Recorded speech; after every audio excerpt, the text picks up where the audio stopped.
did prove that pipers are pretty resilient creatures. I mean, I think we were delayed a few days, weren't we, from the launch of the ship, and we were all held up in a hotel, but it didn't stop us going to the management and getting the pipes out and organising some sessions in the rooms, and we had a big band going in the foyer, and the residents were going crazy.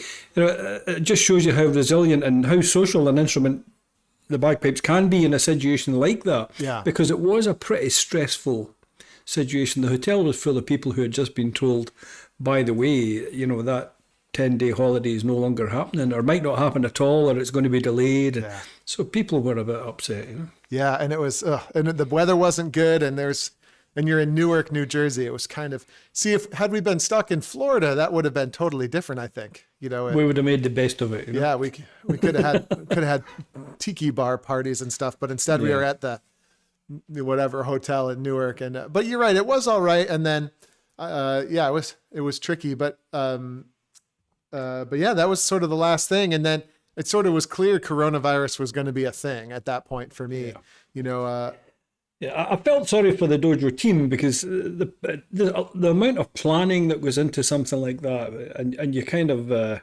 you prepare for any set of circumstances, but who would have thought that the scare of a pandemic would have just switched the lights off like that? I mean, that was really scary. Yeah. And there was nothing you could have done about it. But hey, we had a great time. It went ahead, albeit a few days late. Yeah. And it was soon forgotten about. And I never really heard any negative comments, because I think everybody realised, look, we're making the best of this. And one or two people went home early days, but the people that stayed, I think, were glad that they stayed. That's right. A couple people did go home. Yeah. It was a bit wild. And I think some of the folks who went home may have been not just frustrated, but also maybe legitimately worried about catching catching COVID too, And then, a couple folks did go home, and then I think that's right. And I also think that Royal Caribbean did a great job. They nailed it in as far as making the best out of the bad situation too, because, they were just like, we're going to pay for your hotel room. Just send us the bill. And they did. And it was easy. Yeah. So we were stuck in the hotel, but we weren't paying for it, which was nice. And then as soon as we got on the cruise, they're just like, just so you know, you're going to get paid back and then some for the time that we've missed. And I think our cruise credits are still good. Like there's been yeah, they are. Yeah. But the cruise credits are still on. We've checked that out. And also because they were down in numbers in terms of passengers on the ship, the service was brilliant. The ratio of staff to passengers was great. I mean, you just had to snap your fingers, and that, gin and tonic was there in 30 seconds. I like that part. Right. Yeah, exactly. So yeah, and that's it. And then you were sort of you were kind of stuck outside of Glasgow for a while at the beginning of the lockdown, right? Like you weren't able to go home for a while. Yeah, a little bit. It seems so long ago now. I mean, doesn't it? Yeah. Yeah, but that was nothing really. I mean, if you want to talk about being stuck, I actually went over to Spain, to the Canary Islands, and my wife Anne was supposed to follow in about 3 days after me, and the severe lockdown kicked in as soon as I got on the plane. Okay. And I was actually stuck there. I used the word stuck in the sun for 16 weeks. Yeah, without your wife. Yeah. Wow. Yeah. She must have been like, well, she was probably enjoying herself being by herself as well. But, but yeah, that's crazy. That's 4 months. That's almost 4 months. Yeah. Now, that's when you're glad of technology like this, where you can... Well, she was certainly glad, and you should check up on me every day or every other day. Yeah. Sorry, honey, the internet went down for 3 weeks, but I'm back now. Once I get a few drinks in, and I refer to it as our trial separation, how it went quite well. I'm sure the feeling was mutual. I'm sure. Yeah. Right. Exactly. It's just kind of wild and crazy, and everybody has tried to deal with the virus in a different way too. I mean, you've got Highland Games still going in Florida, which is like wild. And then the world's now canceled for 2 years in a row. in Scotland, because it's just too much is up in the air for an event that big to operate, I think, right? And I think that although it was very abrupt the way the thing switched off and everything was cancelled, and we're having a very kind of phased approach to it here. Everything gets cancelled in due course. They're not standing up and saying, right, no pipe band competitions for the whole year. They're kind of, and I understand why it's like this. Every 2 weeks we hear another two cancelled, and we're becoming a bit numb to it now. We know it's coming. But it's because various sponsors, we have to give them their place and they have to announce the cancellation at the time. Sometimes it's local councils, so they wait until they get everything's, there's no chance of it happening. It's all to do with the money and the sponsors. And I don't think there's any one group or association is in charge of all the competitions. The RSPBA only run the 5 majors. So any minor competitions are run by a branch and a sponsor or a local authority. So there isn't any body that could cancel the whole season. Right. The only people that could do that would be central government.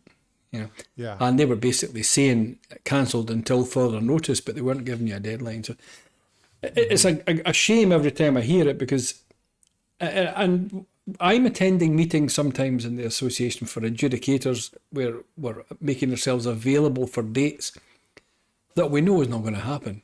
Yeah. But it hasn't been cancelled yet, so we still go through the procedure of allocating adjudicators for it, and it's very frustrating for sure. I think that's exactly it, and I think that the rolling nature of it, right? So you're only 80% sure everything's canceled, so you kind of keep it alive. But do you feel that also prohibits people?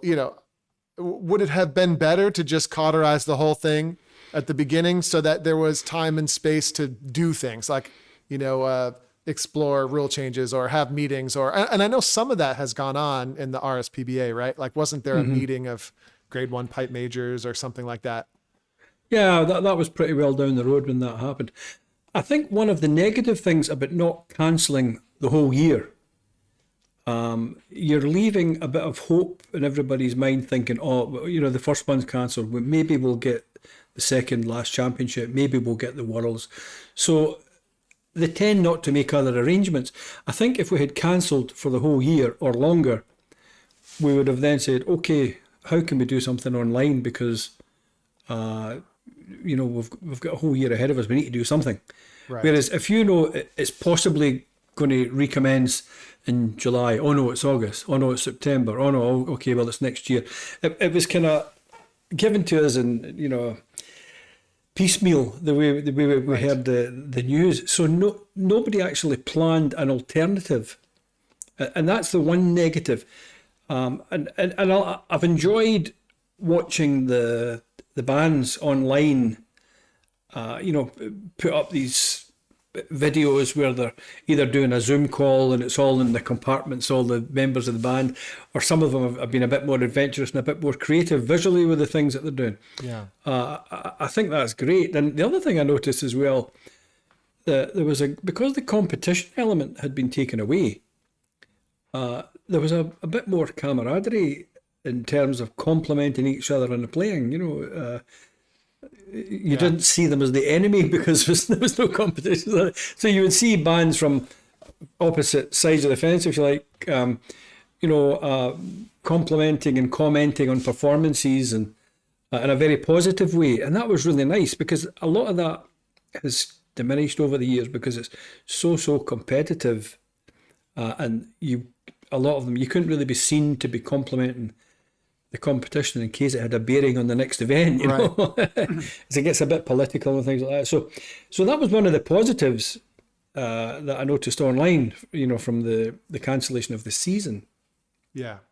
And they did it, and that was maybe more last year than this year. Like, I feel like this year they've kept hope alive even longer almost. It feels like. Yeah. And I could be way off there, but it feels like last year we got to a certain point not that far in, and it was just like, okay, that's it.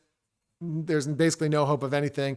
And I think this year, just like, I don't know, I guess the idea was that people would become vaccinated and then be able to do it, but I don't know. People were surprised that the season was cancelled, and people were even more surprised that 2 seasons would be cancelled. Yeah. Well, I remember, I don't know if Terry would like me saying this, but I remember chatting with Terry Lee, fairly soon after the lockdown last year. And, and his concern was that we'd ever get back to it, because it's like, man, 2 years is a long time. And, are people moving on from the overall idea? I wonder, like, when they do have it next year, what's it going to look like? Yeah, well, there are people I know, and you'll know from your pipe major experience, there's always people in bands that are of an age where they're close to making this their last season, but maybe next year or the year after. They're in that kind of end game zone. Yeah. Where they're planning an exit at some point, an appropriate point, and that happens when you win the world. Sometimes, that if you win the World Pipe Band Championship, there's always 3 or 4 people decide at that point it's time to retire. Yeah. So there is a group in that kind of zone, and that certainly will happen because just now, when the 2 years shutdown, if people were thinking of retiring within 2 or 3 years, this is the big opportunity to not bother coming back, right, and doing all the work. So that alone will lose quite a lot of numbers, I think, in bands. Yeah. And you'll get the ones who have found other things to do and think, you know what, I didn't miss it that much. I've managed to cope, so I'm going to just do something else. And I hope I'm wrong with that, but there's going to be an element of that. But on the same token, in the shop, we make a lot of kilts for a lot of the Grade 1 bands, and one of the big bands, Boghall and Bathgate, actually, there was a youngster came in to get his band kilt sorted.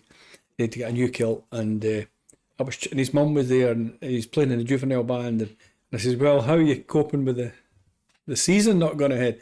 And she said, oh, he's really gutted because this year he was going to get a trial for the Grade 1 band, and there was a chance that he would get playing, and yeah, he feels now that might not happen, and he's lost it. And I says, well, I would say there's a even better chance now, because you'll find, I think, there will be a cull at the older end, and they'll be looking for fresh faces to come through. Yeah. When they re-establish again. I say, so if I was you, I would practice as hard as I can, because they're going to be trying to find youngsters to come in and fill the slots for the guys that went out the door. So the bonus is for the young ones. And I think there's far more good players around now than there ever was, Yeah. I'm just trying to I'm trying to predict the future, but so, okay, well, it'll be 2022 Worlds, and then will overseas bands come? Yeah. Will they come? I don't know. Yeah, you may get 1 or 2, but that's, so I don't know. I'd certainly like to come and, play with Inverary if there's going to be a thing, but I'm just one guy. But if you're going to bring a whole band over, there's going to be difficulty with vaccines and who's vaccinated and who's not, and whether or not there's new strains and all that stuff. And then, piping live and the Worlds isn't so bad, but it could be if it rains, everybody is basically hugging each other inside a tent all day. But then piping live is all tight spaces, Yeah. So the whole thing will have to be rethought out. And then if you're thinking of investing a large amount of money to come over, I think you're still hedging your bets and maybe waiting yet another year. And it's probably a much bigger investment than it was before, because there's going to be vaccinations and certification to travel. And flights will be scarce. At that and point. more expensive probably. Yeah, that's what I mean. Yeah, supply of flights will be less, so prices will be higher to even get there. Yeah, so there's no question about it. I can see there being a lower entry, but I don't think that's a reason for not starting it up. Right. But I don't buy into this thing that I'm hearing on the internet where they're saying we can't just restart again. The bands need 2-3 months to get going, and that. I don't think that's the case at the top end, and I don't think it's the case at the young end, at the novice and the juvenile. It's not how it works. No, these bands could be ready in 3 or 4 days. All they need to do is get the pipes going, and especially the calibre of player that are in the Grade 1 and the juvenile and the novice as well. I mean, it wouldn't take long. A week or two would get these guys back on the floor again. Now, I know it's maybe not going to be as polished, Right. and as fluent as it might be if they had been running constantly. I get that.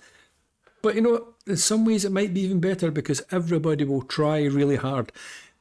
It's like when you're pipe major in a band and you've played a March to Spain reel for the last 20 years, and you bring out a new one, and you make the assumption, or everybody in the band has the assumption that the old one is stronger. And sometimes it's not the new one because everybody applies themselves. Right. It's like giving it a difficult tune to the pipe chord. You think, we'll see how they got on with this. Very often they come back and they cope with it very well, and they let you down on the simple tunes. I think you're going to see that 100% when we get back. The quality of the band that you get in a short period of time is going to surprise everyone.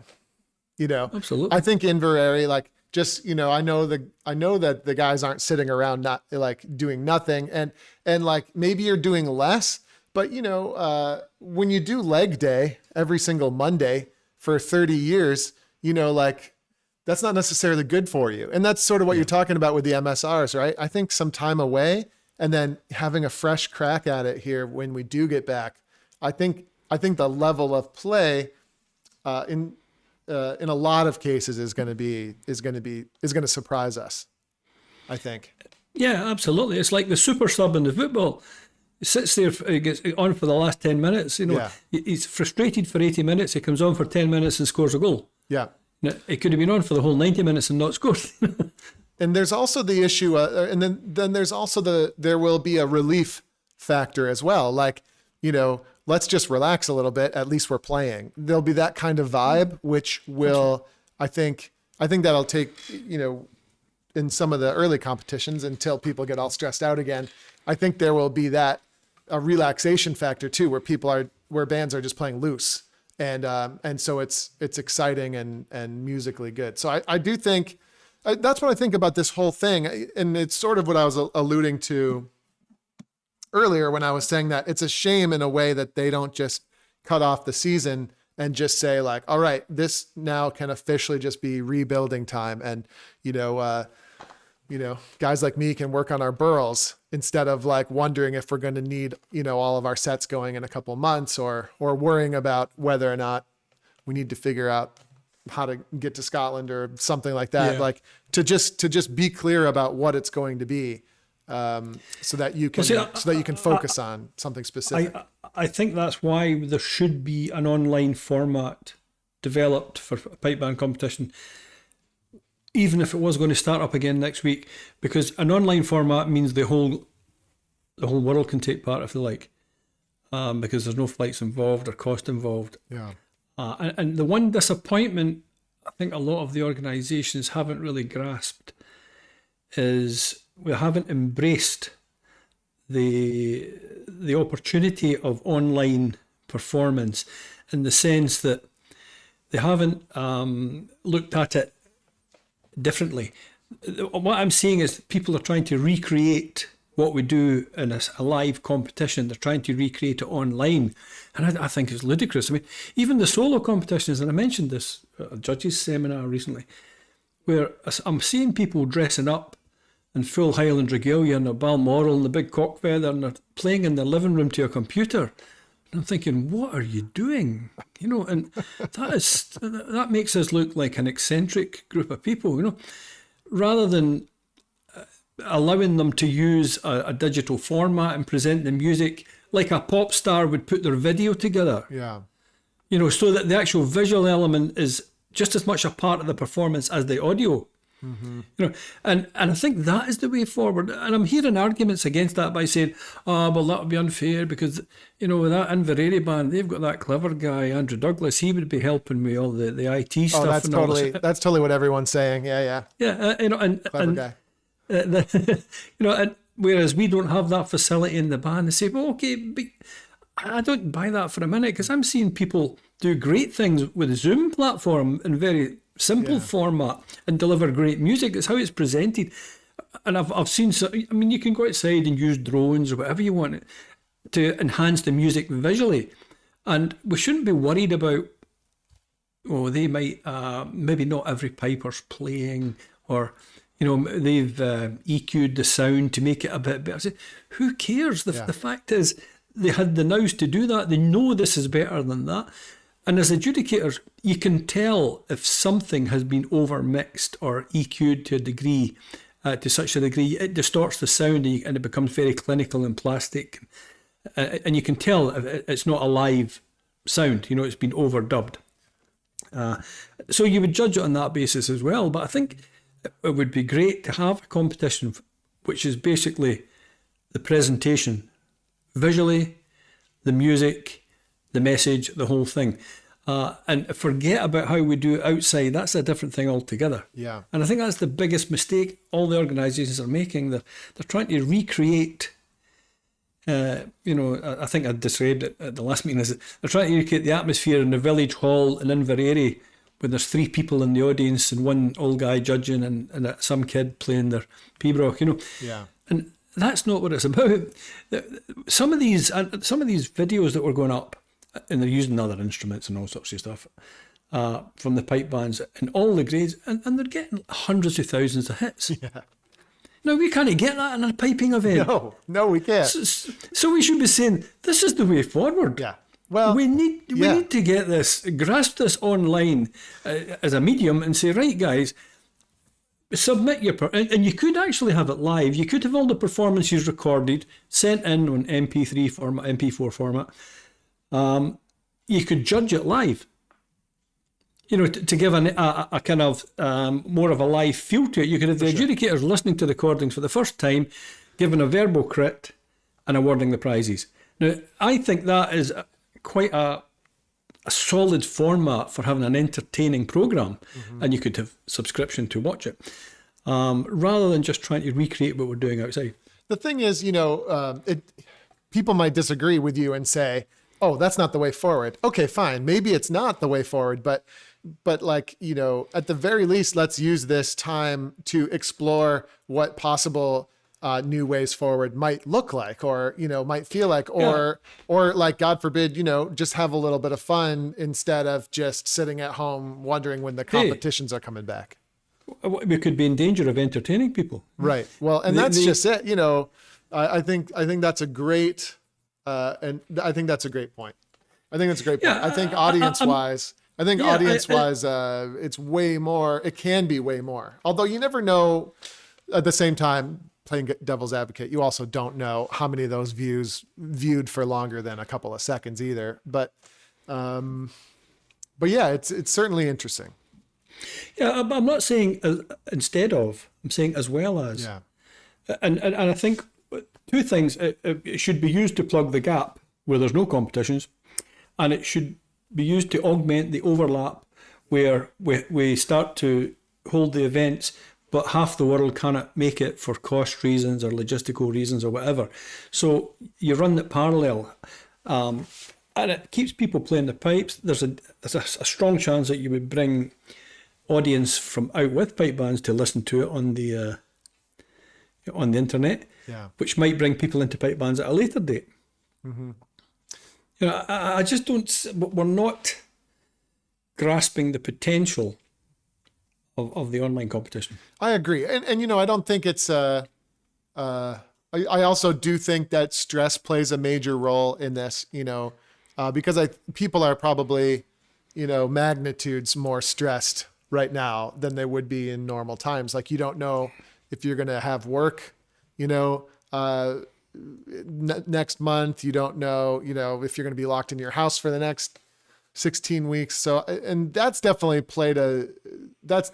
been a major factor for us here, is like, we just don't know anything. And sometimes we don't even know if we're safe, to do things. And then I think it's becoming more relaxed along those lines, that now we're vaccinated, for instance, and there's lots of data on COVID treatments and stuff. So I think people are less, worried about that. But I think while they are worried about that, it definitely puts a damper on what you're willing to do piping wise.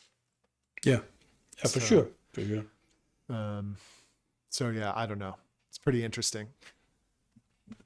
I've written, well, as you know, I showed you. So, I've been busy during COVID. I've probably read I probably read 100 books, and I spent more time in my snowsuit playing in the snow this winter than I probably have my entire previous life combined. Just because the kids were at home and we needed stuff to do, so we did that. And then I've written my Dojo book. Yeah, very good. Enjoyed it. Great companion for any piper, and I touched on a lot of the subjects that are not talked about as well. Yeah, like some of it is not. I don't think any of it. If you looked at any one page of the book, I don't think anything would surprise you. But I've never seen anything, and I think I'm big on that. Just sort of scratching my own itch. Like, what's something that we need? Well, I certainly would love something that I could just give to someone that encapsulates like how I look at teaching all in one place. And I think it's pretty cool. I'm pretty excited about it. But yeah, like just I've just been busy doing things I wouldn't normally do. So you wouldn't have the time to do it, probably. Right, exactly. Or you would like, writing a book, it's always like, well, I'll save that for some other time, that would usually be, but where in COVID, it's like, geez, why not?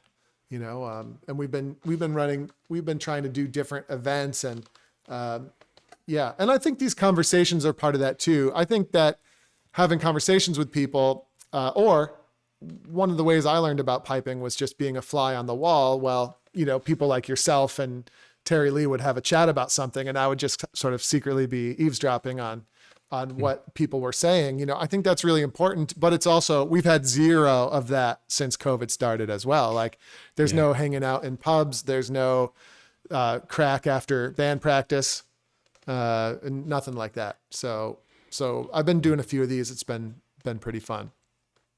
So next question. So we broke the internet last week by putting out the B flat chanters thing. And I commented, I'm becoming that person I used to roll my eyes at when I was younger. But what's your take? I think B flat chanters are the way to go. Like, here's something that RSPBA could do this year is they could push through that legislation. Let's just go B flat. What do you think? Yeah, it did happen in the brass band world a few decades ago, where they changed the pitch and everybody had to buy new instruments, which is quite radical. Yeah. I remember in the early days of the orchestra, I was quite involved in the first orchestral chanters that we brought out at Shepherd's, and we used to do the Hogmanay show for the BBC, and it went out live. You had rehearsed through the day, and occasionally they would let you record one backup track or something in case something went wrong. But when we played, the house band was normally Phil Cunningham and Ali Bain and John McCusker on fiddle. There was quite a few good players there, and we had to play the orchestral chanter for that. Now, what we would normally do when we'd done the numbers with the band, we would put in the orchestral chanters, record the opening sequence, which was the number with the band, so we'd record that, and then do one number live. We would dash out, put our own band chanters in to do our own spot, right? Screw Screw down the drones, and then come rushing in. Yes. We had about an hour to switch over, and we all thought, we have to do that, because this is when we're raw. It's just the pipe band you're going to hear, and we need to play the sound that we compete with. But there was one year where there was no time logistically, and we actually done the stunt as a band with the B flat chanters. Yeah. And we were all pretty apprehensive about it. We thought, they're going to be, the internet's going to go crazy saying shots were flat and all this. But because we had done the opening, all the rehearsals all day with the B flat chanters, we worked quite hard getting the sound right on them, and we had quite a few numbers. Then by the time we came to do our own stunt, it came across quite well. I don't think anybody noticed. Yeah. Well, and if they did notice, if the sound's good, it's good. Yeah, but genuinely, nobody actually said to us. And I said to the band, I said, don't mention it and just see what they say. Yeah.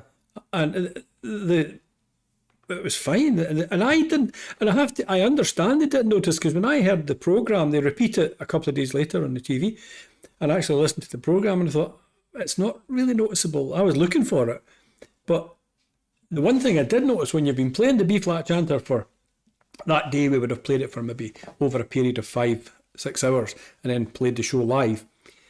When you go back and you put in your band chanters, it hurts your ears. You're holding your ear. It's really piercing. Yeah. You know, and you think, wow, is that? You actually, your first impression is your reeds went crazy, and it's not. That's the frequency you're playing at. Yeah. And the same thing I noticed when we'd done a concert in Stade de France, La Nuit Celtique, and it was all the Breton band there, and we're playing with accompaniment, and the Bretons came round us, and we were having a good year that year. We were pretty high up, and I think we possibly won the Worlds at that year.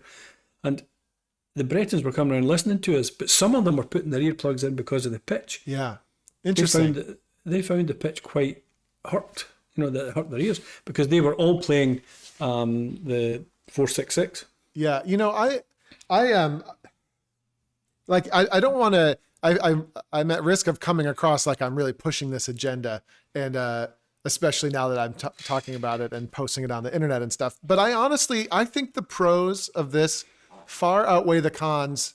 And I think testing would have to be done. I think we would need to pilot the idea, and comments that I was reading on the internet after I put this out, and I was just putting this out off the cuff. It was not premeditated, but the first thing people say is, unless Field Marshal, Inverary, Shots, unless the top bands, St. Lawrence, I don't want to miss any top bands, St. Lawrence and all the other top bands, unless they all did it, it would never happen.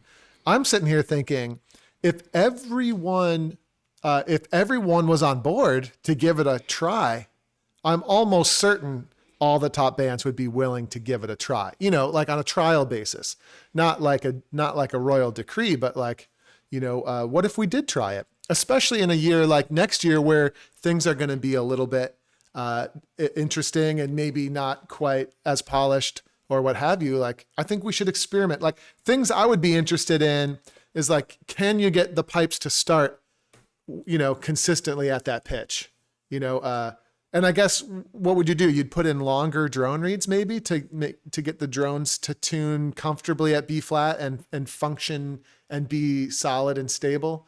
I think, or you would use drone extenders initially, and then give the reed makers time to produce the product to that pitch. Yeah. There's several positives on this from a kind of so many positives. From a bounce back situation for the economy, you're selling all the reed makers and all the bagpipe manufacturers. Here's an opportunity to sell to the world all over again. Some people would see that as a negative, but that wouldn't worry me. I think that would be quite good for the chanter makers and the bagpipe makers. It would start to make us reassess the harmonics, because the harmonics there are more of them, and they're deeper and warmer and more mellow at that pitch for sure. Yeah. I think part of the thing that is, we're one of the few instruments that tries to clone each player to sound exactly the same, and that pushes us in terms of pitch and in terms of definition and this side-by-side cloning. Now, I'm not saying we shouldn't be doing that, but we're actually taking it to the nth degree, and it becomes quite clinical. And the band that is the most accurately set up pitch-wise and intervals, notation and all that, is not always the band with the best tonal quality and a bit more timbre. And I've noticed one or two bands, Inverary being one of them, have brought the pitch back a little bit. That's right. Yeah, and people also, I noticed on the internet, somebody was saying this was the advent of plastic chanters. That's nonsense. The pitch was going up when Ian McClellan had Strathclyde Police. It's human nature. That's what happens. I mean, the pitch is going up, like you said. I mean, they did it in brass bands, right? Like, why did it become an issue in brass bands? It's the same exact reason. And then, the same thing happened with church organs 400 years ago. It's human nature, right? Like psychologically, something slightly higher in pitch than something next to it, your brain is going to prefer that. But here's some other pros, that I wanted to try and sneak into this conversation. Here's another one. Chanters would get better as opposed to just getting higher in pitch. So right now, a chanter maker, instead of continually refining that one chanter and making it better and better and better, instead of doing that, what chanter makers are doing now is continuing to work on trying to increase the pitch without sacrificing magnitudes of tonal quality. So the actual quality of chanter that we're going to get would be better if we had a internationally agreed upon pitch that we played at, right? I think that's definitely true. The other thing that would be true is conceptually, the factor that difference between bands would no longer be a major thing. Where band A and band B played exactly the same quality, but band B was slightly higher in pitch, and therefore just sort of psychologically, for no particularly good reason, band B is going to win. That's the reason for the pitch races in the first place, I think. Yeah. It certainly was. I remember clearly in SFU when I was in the band, I remember clearly trying to keep up with FM pitch-wise was a yearly thing.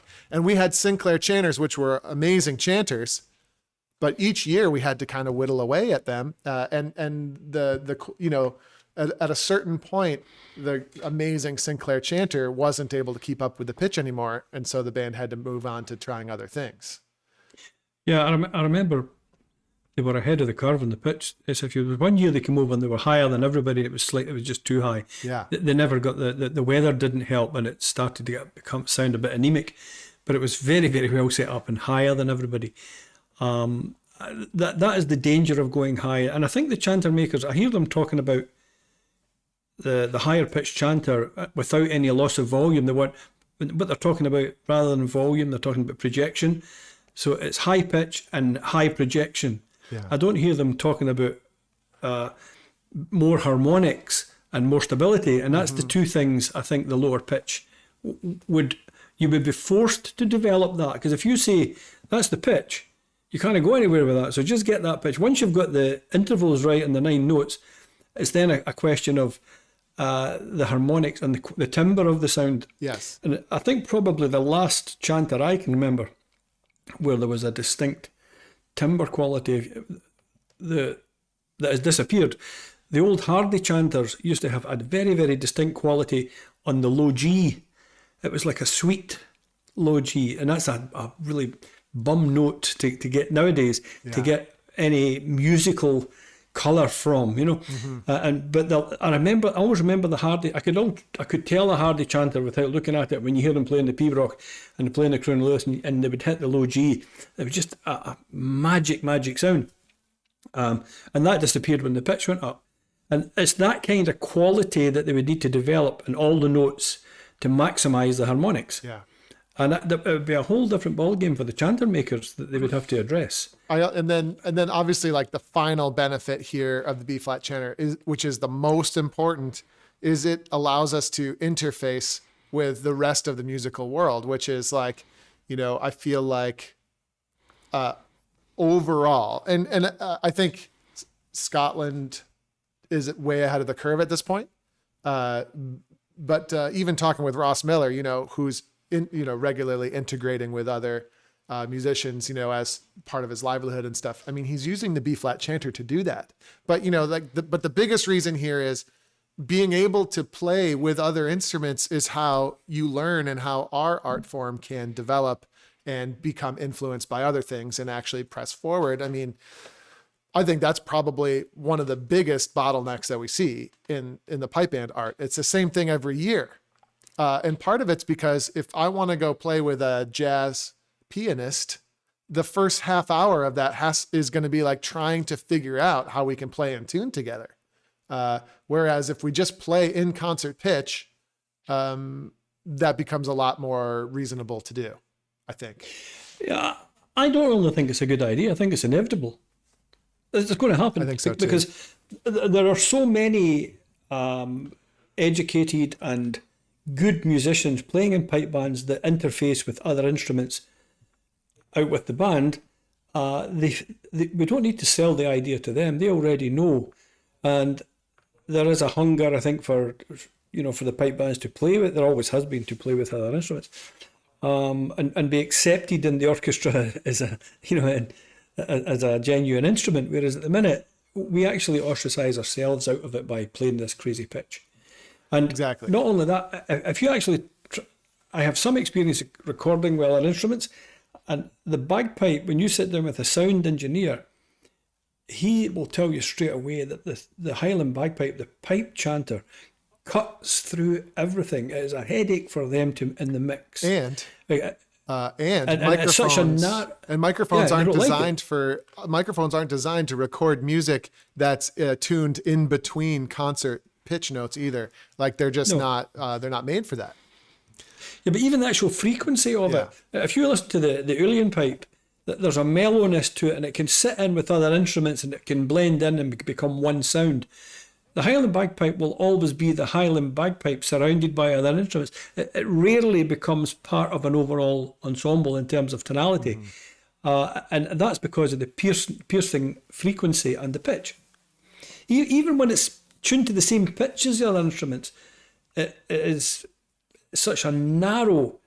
I would say we've almost separated the chanter from the drones in many ways. I mean, the first thing you notice when you drop down to 4/6/6 is your chanter tonally submerges into your drones much more, and your drones have a bigger interface when the harmonics start to swim round about you. They're much more defined. That's the biggest thing, and that's the thing that should be exploited, because that is the organic sound of the bagpipe. Yeah, I mean, we're in agreement with this, and I think it is inevitable.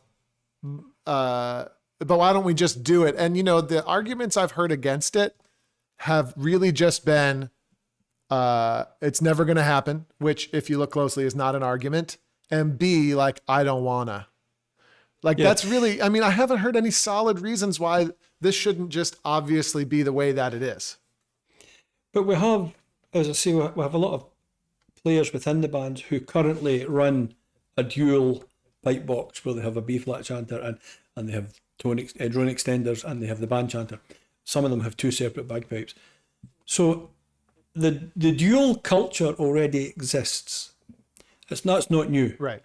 And all the people who are doing that are at the better end in terms of the quality of player. Agree. The people that are doing it, right?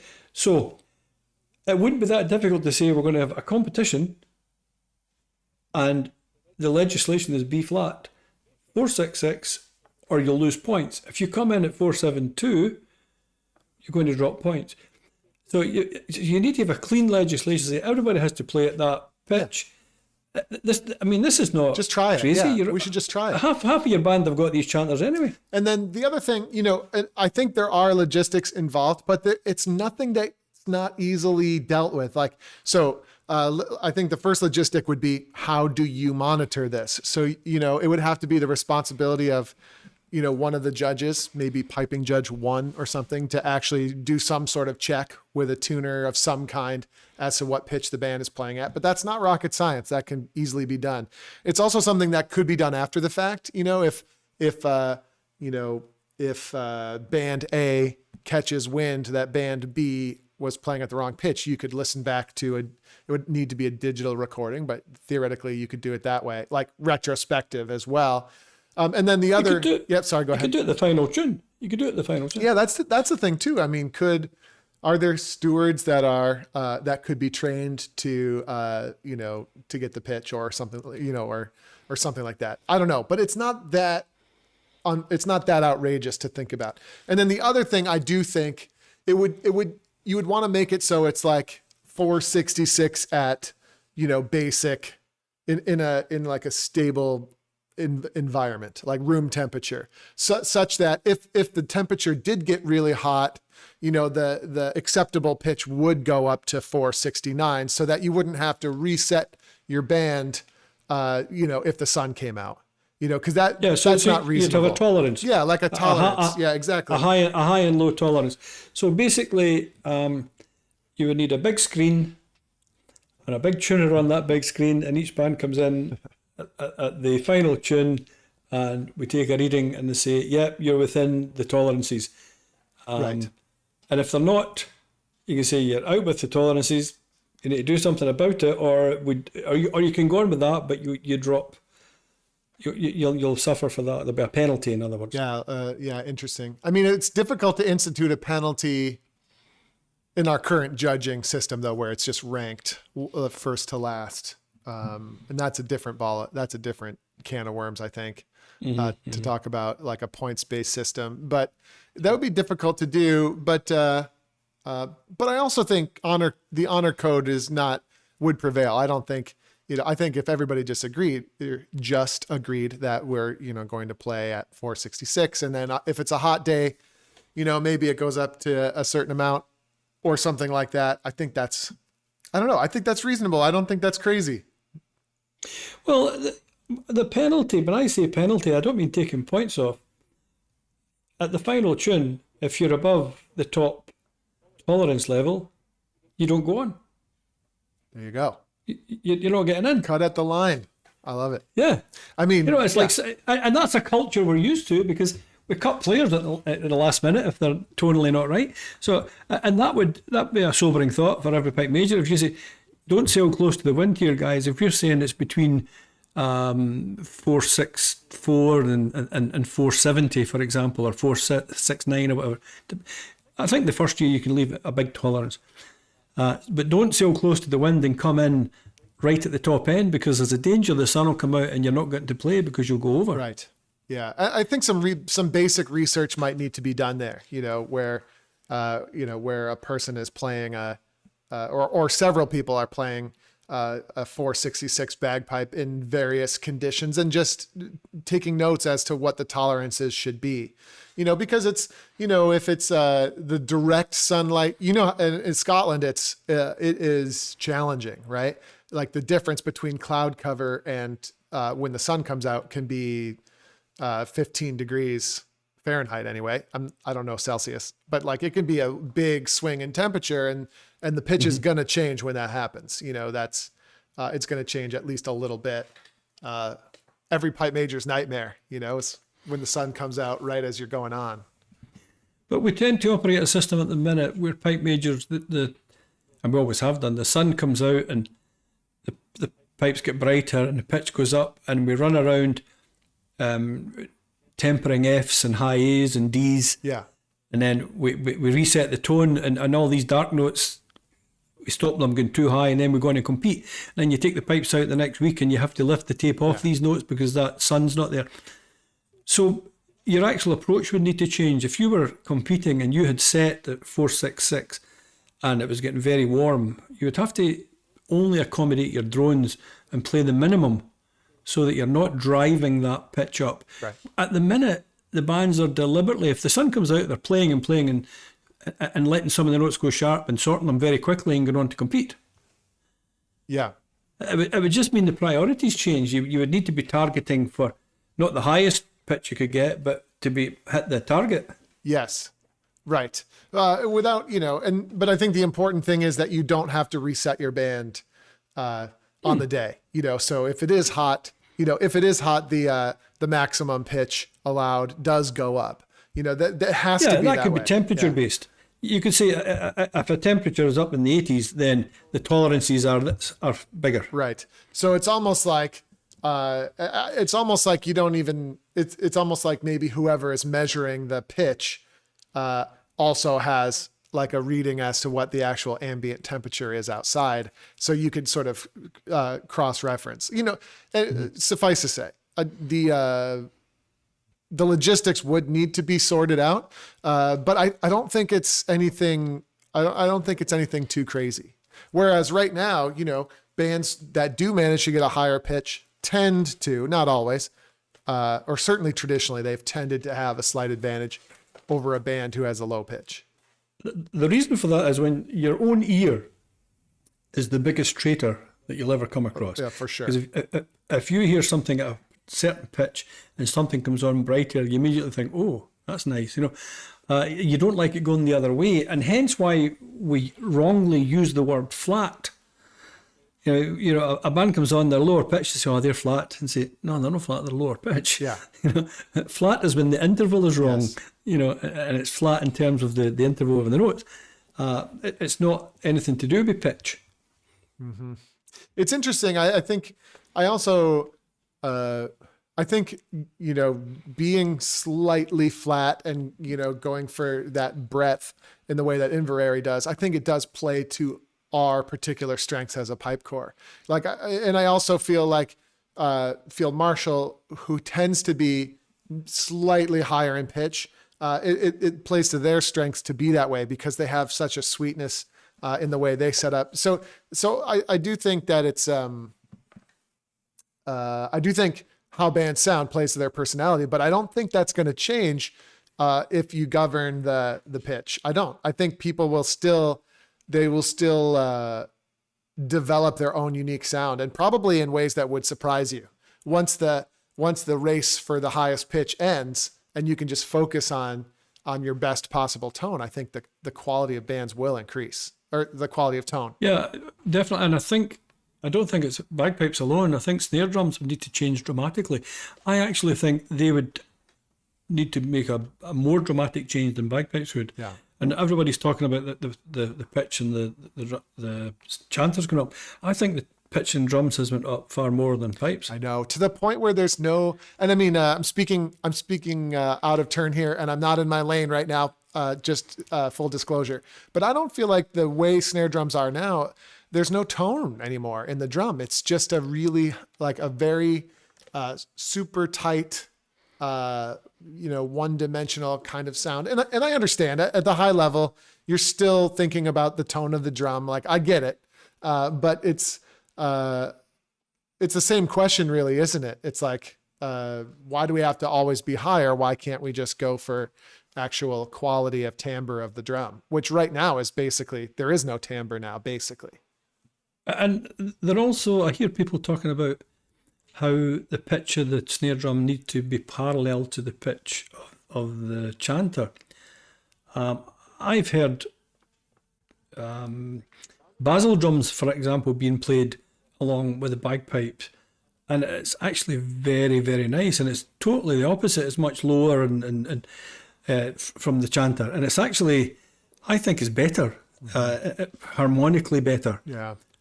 Whereas when you've got everything up there, we've got small tenor drums pitching in the same frequency as the chanters, at the same tonal colour, and you've got the snares doing the same. It's all very toppy, Yeah. and you've only got and even bass drums have become quite more tenorish in sound over the years. So it's the bottom end that we're neglecting because we're chasing this clarity and definition. Right. Well, we're chasing an artificial sort of construct, right? So we're chasing pitch, and so we're going a mile wide here. Like, we're chasing pitch every year instead of trying to dig deeper into into how much quality we can get out of a set pitch. So we're. It's been this way for a long time. If I think back, I remember an instance in the studio when I was recording an early solo album, and we were using a little jazz quartet, and it was a kind of waltzy thing we were doing, and I went in and recorded it, put the headphones on with a click track, recorded it, and the other instruments recorded separately, and we came across this kind of narrow sound of the pipe chanter, and the sound engineer said to me, could you go on and double track it and triple track it so that we can get the pipes a bit broader next to the other instruments, He says they're cutting through everything at the minute. I said, right, okay. So I went in, put the headphones on, and it was myself playing through the headphones, and I says, I want to hear myself really loud so that I can blow in and blow the same pitch, as if it was a piper standing beside me. So recorded it again, and then we went in, after doing 3 goes, triple tracked it, and the sound engineer was playing it back, and he scratched his head. He said, he thought he'd lost it at 1 minute, and he played the other track, and he said, no, it's definitely there. He said, you've made it too close together. Yeah, like there's not enough variance. And I looked at him, and he says, we can put a little separation in that, and he says, we can put a split second timing. And I went, whoa, don't do that. I said, the whole piping community. I said, that's not what we do. We try to sound like one. Yeah. And he went, oh, why? And he's quite innocently he said to me, why do you do that? Why not just have one then? Yeah. And whereas if you hear a fiddle orchestra playing, the whole thing to us is kind of out of focus, and there's harmonics swimming everywhere, and and there's looseness in the thing, and it's atmospheric, but it's not cloned. They don't want every fiddle to sound exactly the same, and let's drive the pitch up to get rid of some of these harmonics because that one's different from that instrument. There's a difference between being cloning and homogenizing the sound, and we try to clone it to a clinical degree. Yeah. So I have thoughts on this too. One of the thoughts is I think that is actually secretly why Kane drone reeds are so great, is because they're imperfect. Is because they're imperfect in the certainly as you go up in the harmonic spectrum, like their quality is actually imperfect. And so that you get that really fuzzy, high frequency, tingly sound with Kane drone reeds that you don't necessarily get with synthetic drone reeds. And it's not because, and then people are like, oh, synthetic drone reeds are no different than Kane. Like if you look at it under a spectroscope, which is like a tool that sort of would show you the intensity of all these harmonics. Like when you look under a spectrometer or a spectroscope or whatever they call it, like, oh, they're the same, except for the fact, I think you might be missing, when someone does that analysis, you might be missing that like the Kane is actually, all the harmonics are there, but they're not perfect and they move around. And it's actually the imperfections that make the sound so enjoyable and so warm to listen to. It's actually the articulation when the harmonics change in the Kane ones. It's going like this. And you hear this kind of live. It's like it's like the difference between a drum machine and the drummer. Mm-hmm. I think you're exactly right. And it would be interesting. I think one assumption that we've made in pipe bands forever, as far as I can tell, although I've heard rumors that maybe Vic Police didn't use totally uniform chanters. I don't know if that's true or not, but that's one assumption we've always made, is that the chanters should all be matching. And I think you might actually get a more interesting sound with more depth if you could find an array of different chanters. Obviously, they would still need to be in tune with each other. I'm not saying they should be out of tune, but like chanters with different quality of sound, blending different combinations of chanters. I think there's probably a lot there that we've just never explored because we assume they all need to be the same because we're trying to play in unison. But I think at the high levels, some variance might actually improve the quality of the sound. Yeah, possibly, because I've seen bands over the years try playing one type of drones, and invariably that does not improve the band sound. No, it doesn't. Partly because you're never going to edit out all the variables anyway. I mean, synthetic drone reeds have edited out a lot of the harmonics. Get that? And a lot of the incidental harmonics, no, the fundamental harmonics, the incidental ones that happens when they articulate with the chanter. Yes. And I think, I'm not sure about different chanters, but I hear what you're saying. I think different drones make the chanter sound different anyway. Mm-hmm. We get that, but I think there definitely needs to be a broader resonance to the chanters and a lower pitch. You're not going to bite on the different chanters. Okay, that's fine. Well, it's verging towards an excuse for not having them quite perfect. I think there's I think if we analyse it, we've got different chanters anyway. They're not two the same. Yeah. There is a difference there. It's just the tolerance is very fine. But when you think back, the bands that were playing the wooden chanters in the 80s, Strathclyde Police and SFU, they were taking them to a much, as time went on, it was a much brassier sound and a much more kind of metallic, higher pitched version, and it was losing a bit of the timbre of the wooden chanter. When you hear a good wooden chanter with a solo player, the biggest difference I notice, apart from the tonal colour, is the grace notes, the pip. You can get the pip, the front head of a grace note. There's that pipping noise that where you can hear the timbre. You can get that sometimes on a synthetic chanter, but it's more difficult to achieve with resonance. But that doesn't transpose into a complete pipe core. There's as many disadvantages in pipe cores as having wooden chanters in terms of temperature and variable, lack of stability and variables, as there is bonuses. Interesting. Yeah, I mean, it really is, and I mean, yeah, the plastic chanters are definitely, in my experience, just more stable. So they change less with environmental changes, which I think is I don't know. And then I think with a wooden chanter, you might be able to get a more mellow sound, but I'm not sure that's what you're looking for when you're shooting for unison, or certainly it's a worthwhile trade-off. I think it makes unison sound clearer when the chanter isn't quite as mellow like you might get on the wooden chanter. I don't know. Depends. Yeah, because we measure the band when they strike up in their introduction. We measure that projection, and mellow chanters does not deliver projection. Right. Which, I mean, to that degree, it could be an interesting strategy for a band that doesn't, like in Or and More, we played wooden chanters, and that was probably a good thing for us because our playing was never going to be as clear as the top bands. So to present some warmth to the sound, that was probably a good trade-off in those days because our unison wasn't going to be as good. So our tone could be sweeter as just a general strategy. So maybe there's something to be said for it there. But I think at the highest levels, there's a reason everyone's on the plastic chanters now. Yeah, I think the lower pitch would probably help the wooden chanter's case, because when you heard the Nile chanter has been played successfully a few times in pipe bands, and when it was slightly lower pitch, because it didn't deliver that harsh projection and the loudness, of the plastic chanter when the pitch went up. Yeah.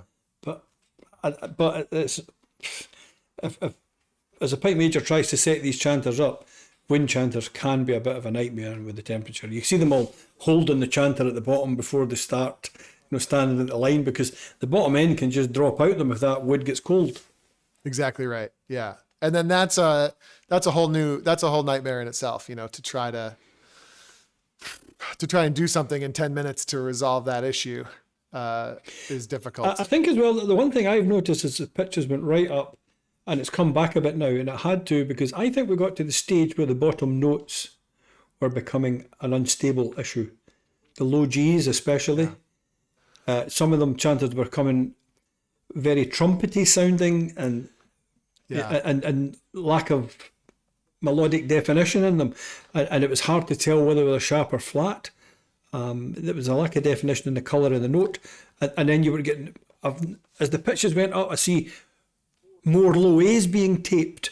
Now, when I was playing in the 70s in grade 1 as a youngster, nobody ever had tape in the low A. Yeah. And if it wasn't an issue, it was D, F, high G, high A. That was the notes that were floating. Now, we're up at such a high pitch and a high frequency with the reeds that every note is floating potentially. Yeah.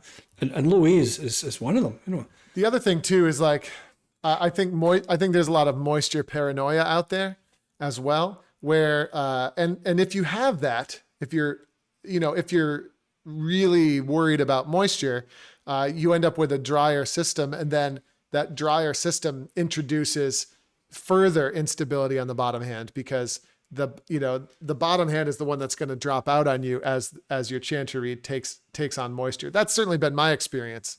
Like I can remember playing solos with the super dry setup, but gradually over time, that chanter reed takes on moisture, and so like just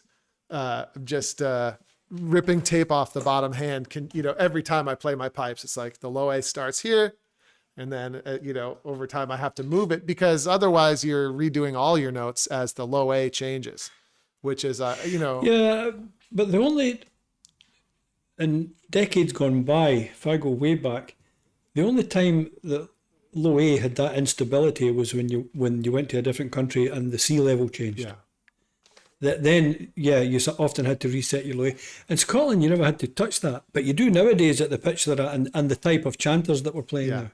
Right.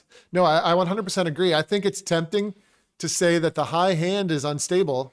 I think that's the first place people go, but I think you're right. I think it's incorrect. I think it's the bottom hand that's actually betraying you. And the problem is, as the bottom hand changes, or as you're trying to find a low A, or let's say, because you're setting the pipe to the low A generally.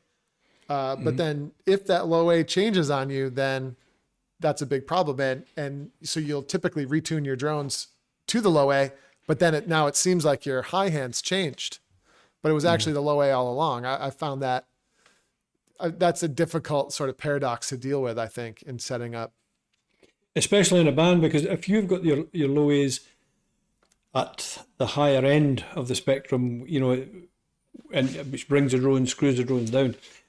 If you go and play and you tune and get to the final tune up and you screw them down again, and then you have a walk up to the line, you're going to strike up, your chanter will have dropped in pitch and you'll sound really flat all over because your drones are screwed down too far. That's like that. I feel like that's the mistake that everybody but the top 6 bands tends to make. And I'm generalizing, but I think maybe it is better now. But yeah, that's what'll happen is bands will get to final tuning and they'll play continuously. And they'll play and play and play, and the drone tuner goes around and around and around. And the pitch basically will climb with the chanters that entire time. But then you have to stop playing for 2 to 3 minutes as you get ready to play at the line. And then, that's a nasty sort of thing. And I learned a lot from stalking Richard Parks over the years too, because he does the opposite of that. Like they play very little the entire time they tune up. Well, it's true though. The pitch you're going to compete at, you will reach within 10, 15 minutes anyway. Yeah. And all you're doing is putting it back there and letting it drop and putting it back as long as you tune up over the day. And it's most of the lower grade bands, you see them having a band practice on a Saturday rather than just getting the tone stable and going on to play. Yeah. In the old days, in the old Oranmore days when the band was in grade 3, 2-hour practice before every competition. It's like, we got more work to do, boys.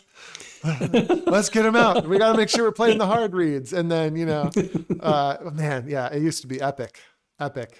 It's like, okay, I think we can get it better now. It's like, but it's still an hour before we go on. I don't think you're going to get it better on the day. That's something I've learned over the years. You're never going to increase your quality of play on the day. Like you're never going to produce something better on the day than what you could produce the day before. I mean, it's really just about putting what you have on the field successfully. What are your thoughts on that? I mean, I think the band plays, I think there's maybe a 1%, increase in, cause people are excited and dialed in. Like maybe there's a very slight potential lift, but you shouldn't be shooting for that. Well, when I was pick major of the shots, I was more worried in the tuning part if it was going well and we were playing through the stuff and there was no mistakes. Right. I would much prefer issues to be sorted and a few no errors coming in and giving us a fright 10 minutes before we go on. Whereas if you've had a 20-minute period where the tone's getting better and better and nobody's made any mistakes, there's a high probability there's going to be a mistake on the park. Mm-hmm. And if you take that philosophy back to the 70s, Tom McAllister, I played in shots as a boy, and Tom McAllister was pipe major, and he maintained on a Saturday, your best performance of your medley was the first time you played it. Yeah. And he wouldn't play through the whole medley. He would play a little bit of the opener, then try a break, and then try the Strasbourg, try little patches of it, but not play the whole thing, so that you still had to think about it. Because once you've played it once or twice, it's like driving your car in the morning and you realise you're 10 miles down the road and you don't remember the last 10 miles. Right. You don't remember passing anything. That's the scenario you get. Yeah. Once you've rehearsed it on the Saturday. I think that's one of the biggest things that I've learned over the years. Now that I'm like an old person that believes in B flat chanters, like how I got there. I mean, because I remember, in the old days, you're like, okay, today's the Worlds, and like, so today's the day I have to play my best.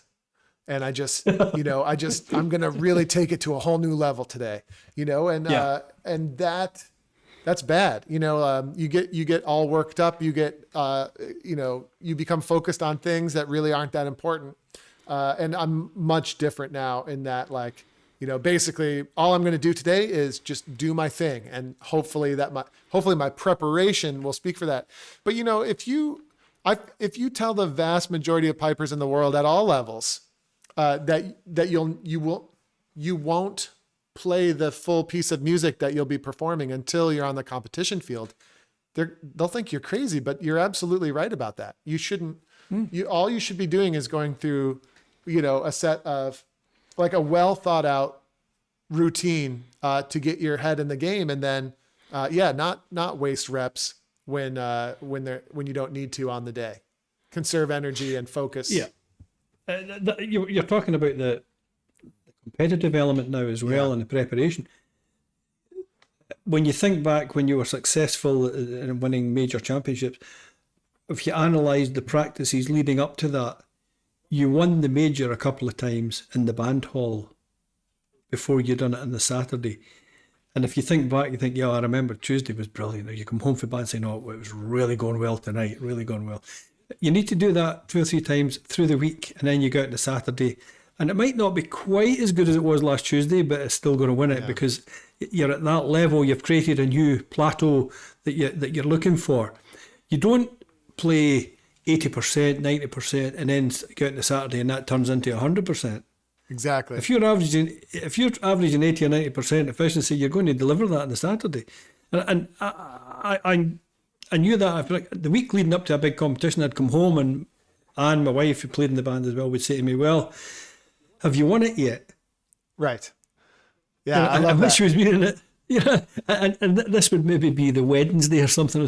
What she's asking is, because she knows you have to win it in the hall, the band hall, before you go in the field. It's deceiving. I mean, it's deceiving, and that's what makes you. I think that's what makes a young player think that you're going to play out of your skin on the day. Because when you watch someone like Angus McCall or Stuart Little, and they just light the whole room on fire, and they're just, their fingers are going a million miles an hour, and they're doing all sorts of amazing stuff, and it's super creative, and they have this amazing charisma. But you don't realize that that's just a standard walk in the park. That's what they do, more or less. That's what they've been preparing for, and it's what they do on a regular basis in the practice room all the time. It's such that when it comes time to perform, they literally can just relax. And also, it becomes so intuitive that if you play to that level when you're practicing, if you time it well and the week leading up to it, and you get to that top-notch level, and it's so fluent and intuitively you can do it in your sleep. When you're subjected to the adrenaline and the crowd and whatever's going on in the day, you can look at that and think, and you can play into that because you're fluent. Yes. You can play what you've been practicing, and you can react to the crowd, and you can harness the adrenaline. Whereas if you think you're not quite match fit and you go in and you've got the adrenaline and the crowd reaction, you start to focus on the playing, and the negative side comes into your head, sure. And that's when you will not deliver. But you lost it on the Tuesday and the Wednesday and on the Saturday. Exactly right. Yeah, and that general mindset too, it's how you avoid making mistakes. Because, one of the things I've learned over the years is like, okay, well, if I look back objectively at my most successful performances, that performance I had yesterday that was so good. Well, actually, there were 7 or 8 things that I would consider mistakes that happened during that performance, and it could be a note mistake maybe, but it's usually, a missed doubling or a missed grace note. But it didn't have that much impact on the result. And the audience or the judge loved it anyway. But if you have the right mindset, like I'm just going to relax and do my thing, then when a mistake does come along, it doesn't trigger you. It doesn't send your adrenaline through the roof. You're willing and able to go for it. Meanwhile, if you're doing what you were saying, where you're practicing at 80% and then trying to get 100% on the day, well, now you're trying to get 100% on the day, and now a mistake happens, and then the adrenaline, all your focus is gone and your mindset is gone because you feel like you've blown it where you really haven't, or with a different mindset, it would just all be different, I think. But I think that's really important. Absolutely. Absolutely. And what you're describing there is you get to the stage where there's a performance factor. And that's something we never really talk about in the piping world. Where the actual musical presentation is stronger than the accuracy of the tone, and it's stronger than the clarity of execution. The actual musical presentation and engagement with the listener is so strong that the judges and the listeners forgive that little doubling that wasn't just quite clean, or a little intonation thing during one part of the performance, because they're seduced by the music. And we tend to analyse everything on a technical level or a tonal level, and if it's not right, we never even talk about the music. And it's another thing. And I remember, watching you teach when I was first getting to know your teaching style, and just, you and I are on the same page as far as rhythm being like really the bottom line musically, and just along the same lines. I mean, I tell students, if you can get the judge to enjoy the rhythm, they're not going to care if you miss the occasional embellishment, at least not until you get to the very, very highest levels. If you can get them to enjoy the groove and the flow of the tune, I mean, that's 9/10 of the battle right there. Yeah, if you go to the very basic level, sometimes you're teaching and the players in the practice chanter, and they're trying to play the tune for you, and you can sense that they're analysing their own performance in terms of the clarity of embellishments. And even to the stage, if they miss an embellishment, they stop and stumble as if they're considering going back to get it. Yeah. That's right. Well, no, you're exactly right. They'll miss an E doubling and they'll stop. But it's like, well, why didn't you stop in the last 17 beats where you were half a second ahead of the beat? And if you listen to the great musical players, guys who are brilliant technicians will not articulate every embellishment. If you listen to Gordon Duncan playing, he misses a lot of embellishments, but it doesn't matter because when he plays them, he's brilliant. Yes. But the energy and the actual playing in front of the beat, behind the beat, but keeping the groove, rhythmically he's fantastic, and he's excitement. And it's the music first, the music and the drive and the energy before the actual demonstrating every embellishment clinically. Yes. Yeah. If a doubling becomes a grace note, sometimes it's more appropriate, and if it's a jig or a reel, to get that note value correct than it is to express the doubling. And even in the top solo events, you hear guys playing 2/4 marches, and they're stretching the bar lines to demonstrate the embellishments. Oh, it drives me crazy. It absolutely drives me crazy. And the ones and the people you want to listen to, I like, for example, at Kansas City, I always enjoy Alistair Lee, and it's not because he's in top form in January, folks. It's not. It's just that his rhythm is so good, and he is focused on the big picture, the flow of the tune. And then, obviously his technique is also excellent, but that's it's almost the exact analogy in this case, where it's the icing on the cake, but what people really care about is the flavor of the cake. And then the icing is the bonus, which, hopefully the cake looks great, but there's important base layers that the best are focusing on, even though it might not seem like it. I think the art of piping at the minute is going through a stage where there's such a high skill level and finger dexterity that they're adding more and more embellishments in and rhythmical trickery into the thing, and they're so well educated and clever now on harmonies that every tune that they're playing, they're putting in pedal harmony, counterpoint, and all sorts of stuff going on, to the extent that. And they'll argue with you that it works. And they'll show you the music. Say, this works. And if I say, I can hear a bit of discord there. No. I went to the conservatoire. This will show you this. And I'll say, I'm not saying it doesn't work mathematically. What I'm saying is, chanter against chanter against chanter, there's a clash, because we don't have the ability when you're playing the accompaniment, if you're playing the pedal harmony or the counterpoint, we don't have the ability to sit back on the volume or increase the volume. So it may be a spatial clash in terms of the volume. It might work musically, but that doesn't mean to say it's well suited to having 6 chanters playing 6 different harmony lines. That's right. And I'm hearing a lot of that sometimes in bands now, where they establish the motif, the melody comes on. You know, you hear establish the melody, and then there's no build up of layers. It's just whoosh, and there's a whole layer of harmonies come raining down on it, and you go. And if you're judging it, you're walking around saying, "Oh, okay." That's right. and you think that wasn't a clever trick. It's very clever how you've arranged this, but it's not effective. Yeah. You know, and I don't think they hear it the way I hear it, because they're so involved and so close to it, and they know it's clever. Yeah, but I'm talking about, but it's not effective. Yeah, like clever. I was lately I've been thinking about pipe band medleys. It's sort of like making a Hollywood movie. And it's like that in so many ways. Because I say that to people, like the setting a course for Lewis thing that I worked on with Ali Henderson for the Inverary medley, and I sometimes joke with people. It's like they turned my book into a movie, but they never published the book. You know, so I send them this idea, and then I'm on a bit of a tangent, but I'm going to come back. You send them the idea, and then they're sort of like the studio, and they're gonna rework that script in whatever ways they need to like get the medley to sell. Because it's like a Hollywood movie, but then clever doesn't necessarily sell in Hollywood either.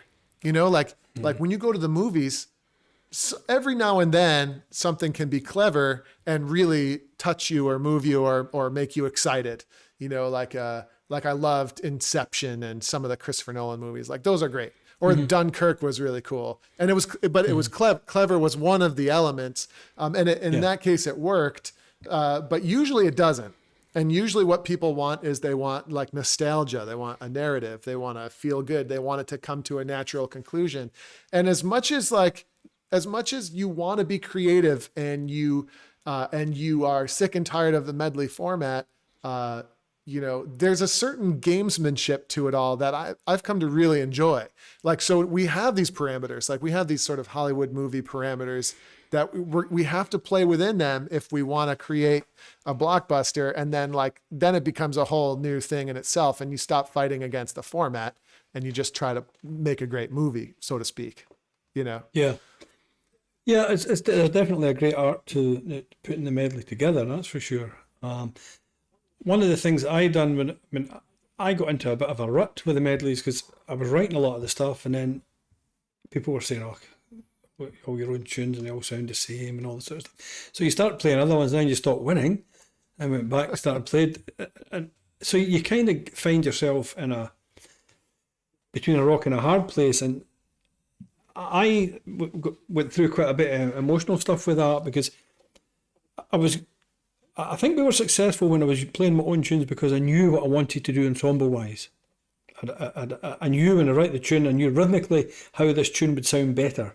And most of my tunes were rhythmically driven. They would have a fairly strong melodic motif, but the presentation of them hinged on them being rhythmically presented. Yeah.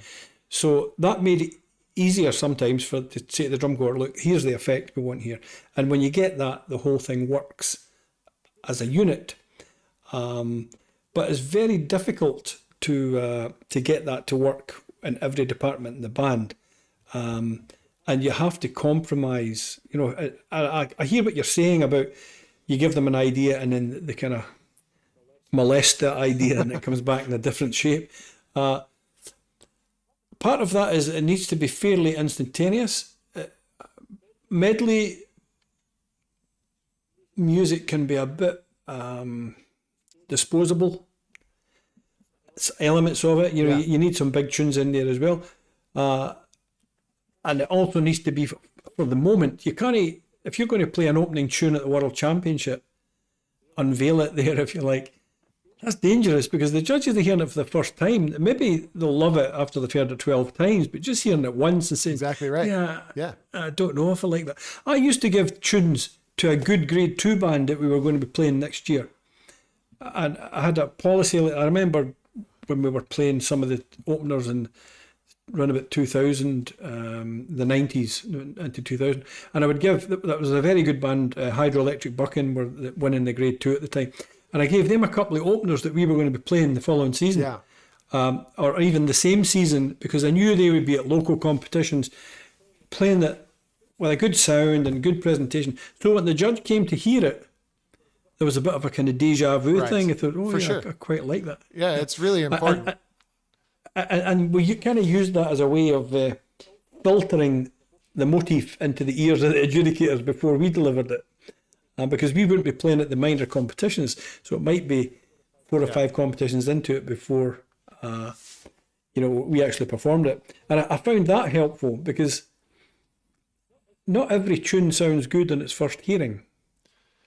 That's right. And especially at the highest levels where like all the bands are great, you need to successfully connect with the judge in order to get the result. It's just the way that it is. And so if you give them something brand new and clever that they've never heard before, the chances of connection are very slim. Which is why most of the tunes that I'll put forward for medleys in the band, it's all going to be stuff you've heard before, because, a brand new composition of mine is really unlikely to do well. It's just the way that it is. Yeah.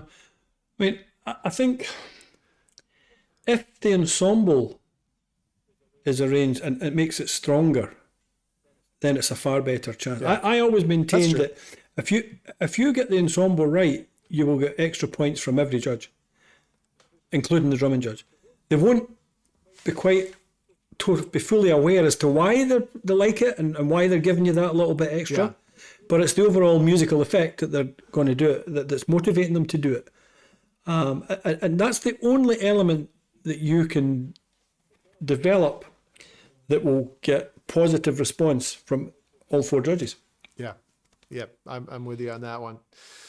Yeah. So, Rab, I think that's probably a good place to call it in, just because I know it's getting late there and I've got to get home as well. But it'll definitely be interesting to see where things are going to go here in the next year from a COVID perspective. And, So we're saying that they're coming out, they're playing Kane Reed's orchestral pitch chanters, traditional tunes.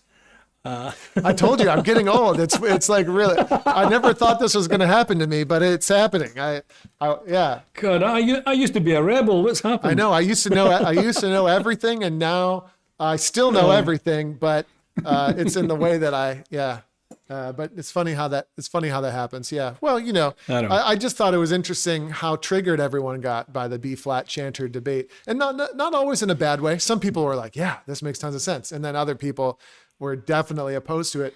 It's just really funny. And next time I have you on, we'll just talk about heavy and light D throws the whole time, because people go bananas about that, and, it's just the weirdest thing. And so I had no idea that B flat chanters was going to be it got shared everywhere. It got shared all over the place. And every share I saw had like 30 comments, the B flat chanter thing. So there you go. Everyone's got an opinion, I guess, but I don't know. Maybe there's someone that can come on a chat with me and give me some solid reasons why you cannot do that. But you don't. It's not going to happen. I think we should just legislate and say it's happening. Well, let's try it and say, that's the pitch. Go for it. Right. I mean, it's not outrageous. The whole of the world's playing at that pitch, and every other musical genre. Yeah, and everybody had a moment too. I mean, I was showing the Dojo U crew earlier this week, like in one of my music history books. It's like, it's right there. I mean, everybody had at some point, all of these groups had to get together and say, folks, this is getting out of hand. We just need to set the pitch. And, and they had that for church organs, and they had it for, basic or orchestral music, because you need to be able to interface with each other. That's the big thing. They had it in the brass band world, and Boozy and Hawks just went through the roof with their share price.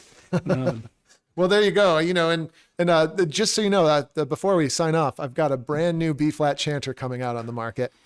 And boy, it's going to be a great sounding chanter. It's got you can just use a screw to tune it. It's going to be great.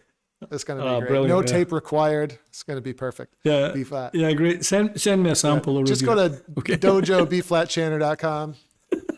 And so go ahead. I think it's for the good of the piping world, though. Trust me. I'm here to help. Well, this group that's formed at Trist, the guys from the piping centre, they're all pretty renowned folk pipers. Yeah. And very good players. They're just about to release in a couple of days' time this track of the group of pipers. They played at Celtic Connections, I think, in 2017. Now, I'll be interested to see if they have the courage of the convictions are they playing, when it's pipes on their own, are they playing B flat? I hope they are. It'll be interesting to see. Because that would reinforce the statement.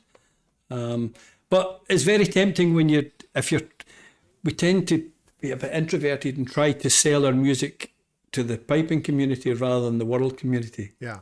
And you think, oh, no, the pipers will not buy this. It's too flat. Yeah. But I don't care. I just care if it's good. And especially if you don't hear a high pitched chanter first, if you just turn on a B flat bagpipe recording with no other reference point, like you said earlier, you barely notice. You just notice that it sounds rich and really unique and nice. Mm-hmm. So, anyway. And stable. More stable. Right. Okay, thanks. Enjoy the chat. Catch up later. Yeah, well, thanks for doing that. Did you have plans tonight, or was it just more of the lockdown? Yeah, just more staring out the window at the rain. Yeah. Well, there you go. I really appreciate you taking the time, and I hope that people enjoy. I know I do. I like the conversational podcast chat type thing. So I'm scratching my own itch a little bit here too. So, all right, Rab, thanks very much, sir.